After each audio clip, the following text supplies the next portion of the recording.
Hi there. Today we're going to talk to you about the Costco Bee Barn that we bought a year ago. When we first found it, we thought it was really cute and it had a good variety of holes for the mason bees and leafcutter bees. But today, a year later, we want to talk to you about why this was not a good choice. So first I want to talk about the integrity of the box and how it was constructed.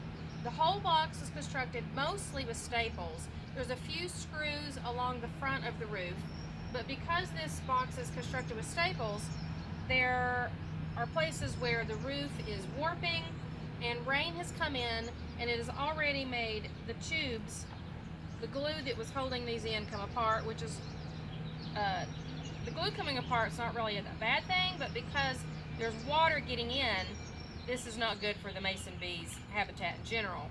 So the next issue with the staples is that one day the nature preschoolers and I found the bee box hanging like this. We had it on the fence, and so out of desperation, in the middle of the day, I didn't have a screwdriver. I duct taped it to make it through because this was falling down and there were other tubes on the ground. So clearly you don't want your mason bee tubes on the ground. That's not going to be good for any bees. So even if I had a screwdriver, this wood is so thin and so cheap that it would have cracked from screwing them in. So I duct taped it and just decided to see how long it would last.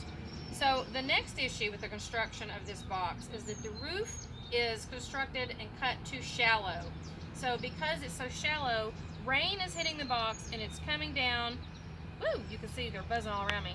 They're going in and out. The rain has come down the front and the red clay has started running down the front.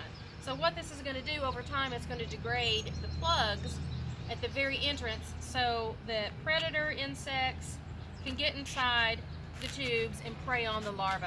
So another issue that happens when you can't get to the tubes inside of the heavy thick bamboo is that there's chalk brood and pollen mites and other kind of larvae from other insects that get in there and prey on the mason and leafcutter larvae.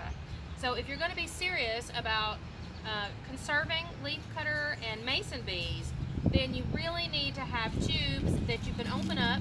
These the wooden trays can open up, but these tubes right here do not open up.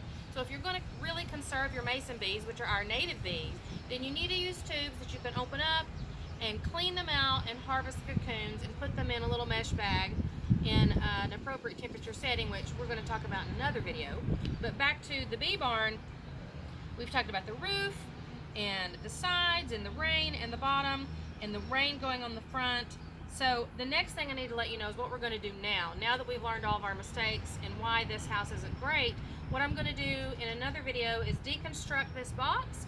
I'm going to take the tubes out because you can see how active they are, and I'm going to put them in another box. So this season will be a transitionary season. I have bought new boxes from Blue Sky, and also another company that is really good is Crown Bees. Both of those companies have exceptional products, bee houses, and lots of products for you to use to keep a healthy habitat for your mason bee and leafcutter bees.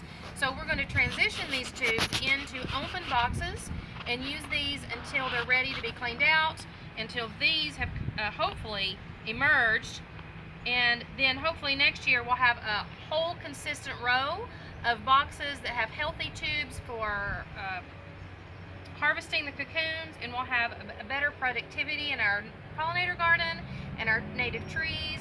So it's time for the Costco Bee House to go. So hope you have learned a few new things about why these homes are not the best for your mason bees and leafcutter bees. Thanks for joining us.